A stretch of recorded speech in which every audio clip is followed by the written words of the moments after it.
everyone, it's Rihanna and welcome back to another video. So today we're going to be talking about my favourite TV shows and favourite movies from January of 2020. I know, we didn't even finish 2019, Rihanna. What are you doing? What else could you expect from me? You know I never complete a year of favourites. It's routine now. Although New Year's resolution is to kind of finish things you start, so maybe this will be the first year where I actually do a favourites video for every single month. So the first favourite I want to talk about is actually Parasite, which is Bong Joon-ho's new film. Obviously I love this film, it was my favourite film of 2019. I rewatched it in late January 2020, so I can talk about it, right? I could rave and rave and rave about Parasite. It is incredible, from the acting to the directing to the art direction to the cinematography to the writing. It's all just perfect filmmaking. Obviously I adored watching Parasite the first time I watched it, but actually rewatching Parasite, there are so many little details that you can see that you didn't see the first time, and I love that in films. I love going back into films and discovering something new about it, and that is exactly what Parasite did for me on the second viewing. Now I think we can all agree that Parasite deserves all of the Oscars, every single one. Every single one. I cannot stress enough how much I love Parasite. If you haven't already seen it, you need to find the nearest cinema that is playing it and go and watch it. It is incredible. And also, I'm just going to do like a little plug. My friend Nicole from Nix and Nax actually did a commentary on watching Parasite for the first time. I'll leave the link up here, and it is insanely hilarious and is exactly what my reaction would be if I wasn't in the cinema watching it with people, which I was. But her commentary is hilarious. Go watch it. My second favourite of January 2020 is Sex Education Season 2. Now, I thought there was no way in hell that Season 2 was going to top Season 1 for me, because I loved Season 1 of Sex Education. It was one of my favourite TV shows of last year, and lo and behold, somehow they topped it. I think Sex Education is actually a really important and informative show to watch. Sex Education covers so many things in the subject matter, from sexual assault to gender to sexual orientation. Like, this show literally covers everything. It's educational, but it's not boring. It is hilarious and the characters are great. The character friendships and relationships really developed this season. One of the strongest storylines in Season 2 was the one with Amy. If you haven't watched it yet, I won't spoil it for you, but that was such a strong storyline, written so well, and is rarely touched upon in TV and films and just media in general. So yeah, good job to Sex Education for covering that in such a empathetic way. As I say, I love all the characters, they had great development, and I'm really just rooting for a Season 3 here, because if you know the ending, then you'll know that something doesn't happen, and I want nothing to happen. So yes, dear Netflix, please give me a Season 3 of Sex Education, please. My third favourite is another Oscar contender, which is 1917. This film is directed by Sam Mendes and stars Dean Charles Chapman and George Mackay as two British soldiers who've been sent on a mission to stop an attack on the Germans because they know it's a trap. Like Parasite, 1917 has been getting a lot of buzz, and the buzz is so real. I actually watched 1917 twice in January, once in a normal screening and once in IMAX. And after watching it in the normal screening, I was like, this is a great film, this is great. But I feel like people might have been overhyping it a bit at the time, but I saw it in IMAX and oh my goodness. I understand the hype is so real. This needs to be watched in an IMAX screen, like, chills.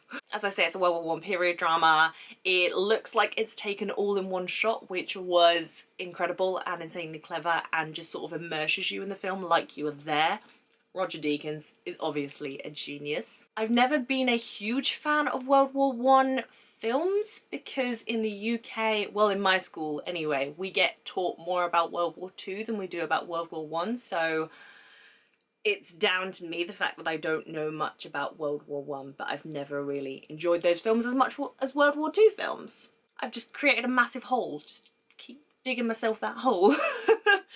But I thoroughly was invested in 1917, just the characters, the way it's shot, the way it immerses you, the sound mixing, it's just incredible. And Dean Charles Chapman and George Mackay did a fantastic job. I've loved George Mackay for such a long time, and I'm so glad he's getting the recognition he deserves, even though he deserved to be nominated for an Oscar for this. Wow, that was very fast. Anyway, 1917, worth the hype. If it's still out in cinemas, go watch it. Also, the score is amazing. The second TV favourite I want to talk about for January 2020 is The Witcher, and I'm not actually sure when this came out on Netflix, but it came out on Netflix recently. Now, I have never once played a Witcher game. Please, dear God, do not come at me with a pitchfork. I had heard a lot of hype about the show. Obviously, Henry Cavill is the main character of Geralt of Rivia, so there was that hype about it. It is a fantasy, and I'm a big fan of fantasy, so decided to check The Witcher out. Really, really enjoyed this one. I really like the world building and the fantasy element of it, and Geralt is just an unintentionally funny character. Is he intentionally supposed to be funny when he just moans and says fuck all the time? Like, because that's hilarious. We actually took our time watching The Witcher. We didn't binge it all at once, which I never do, and it was actually really nice, so I might end up doing that with future TV shows. But yes, I really enjoyed The Witcher. When it was over, I wanted to see more. I wanted to see where Geralt and Ciri's story went. And is Yennefer okay? Like, is she okay? The only thing I can say about the show that I guess I didn't like is the fact that it time jumps and it doesn't tell you it time jumps. I'm not sure if the game does that. Not a clue. The only reason that I knew there was a time jump, therefore I could understand the show better, is because my friend had told me beforehand that the show jumps in time. And had I not known that, I would have been so confused. So maybe next season they just need to be like, this was then, this is now. Just, I don't know. Netflix, if you want to take some advice from me, who's an easily confused human, do that. Yeah, The Witcher. If you like fantasy, like Game of Thrones or Lord of the Rings, watch it. And my last favourite is a Netflix original film.